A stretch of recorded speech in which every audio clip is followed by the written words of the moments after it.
Hello and welcome back to part 7 of the camper conversion. Old crappy Horsebox into a nice Unimog camper. As you can see, we now have some nice lights. The box is painted. Take a look, see what happened.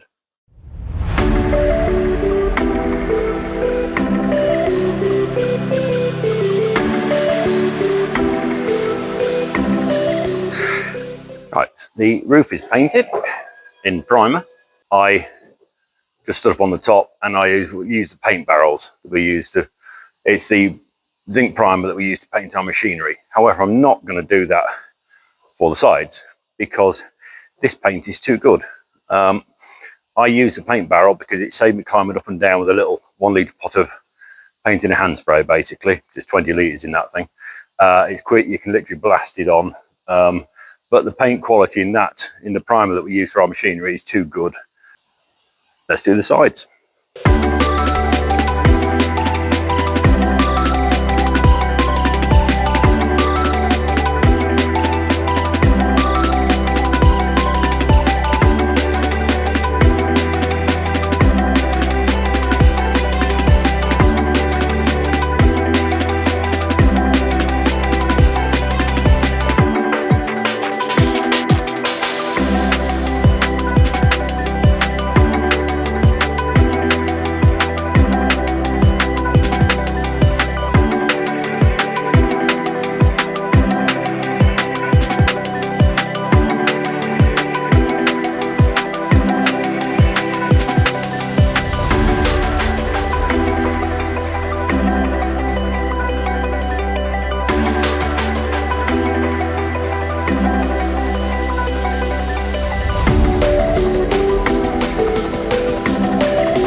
Okay, now it's time for the great unveiling.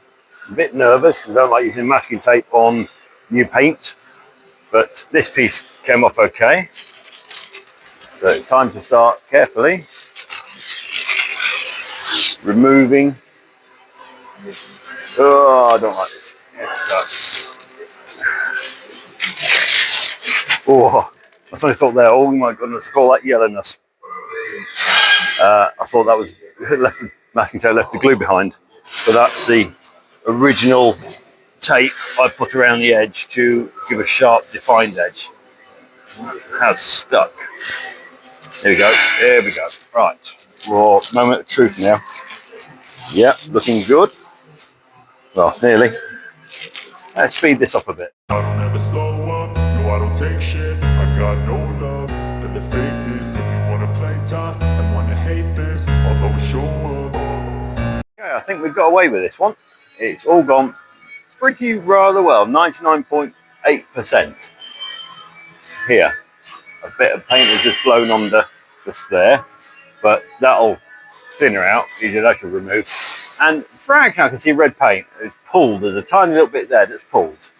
And there's a little bit of hazing in the middle here where it was not covered, but that'll come off easy enough. Now it's time to start putting all the nice bits on, the decorative bits, bars, logos, lights, all this sort of stuff. And ultimately we've got a nice big blank canvas here for something in the future.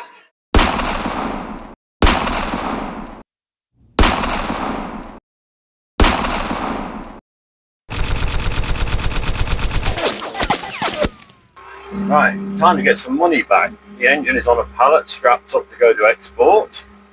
So we get 250 to 300 quid on that. This weighs a couple of ton actually, it's a heavy chassis. And I don't know what scrap's worth at the moment, but it's time to get a bit of money back. Not a lot of money, but anything is better than nothing. I'm a bit worried, is this going to even fit, to be honest? So I haven't cut the chassis down. They are a bit millimetre perfect maybe. This could go horribly wrong.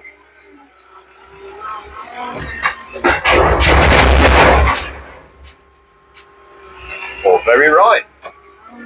Spot on.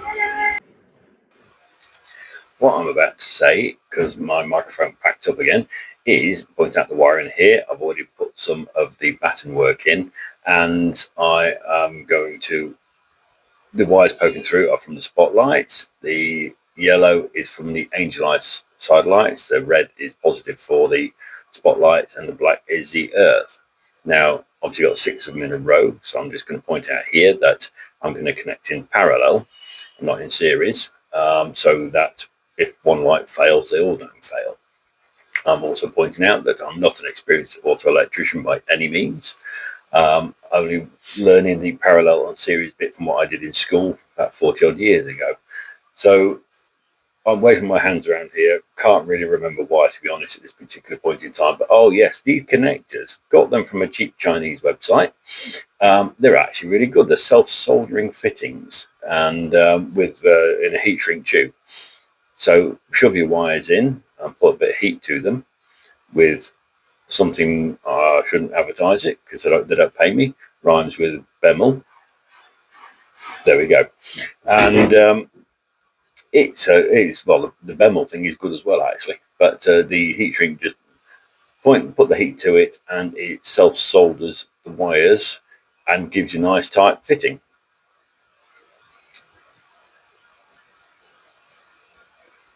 So in a second, when I've stopped mucking about, I'm going to get the wires. Come on, get on with it. Because he does waffle on this bloke, doesn't he?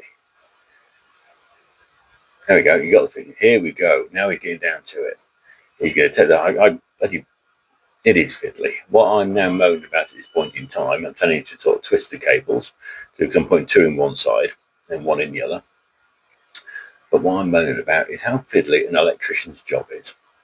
I really would not want to be an electrician, to be honest, because I can't stand, I don't mind the job, but it's the fiddliness of it all. Trying to jam a load of wires into tiny little fittings and back to sockets, all this sort of stuff. So, see, still trying to get bloody wire in.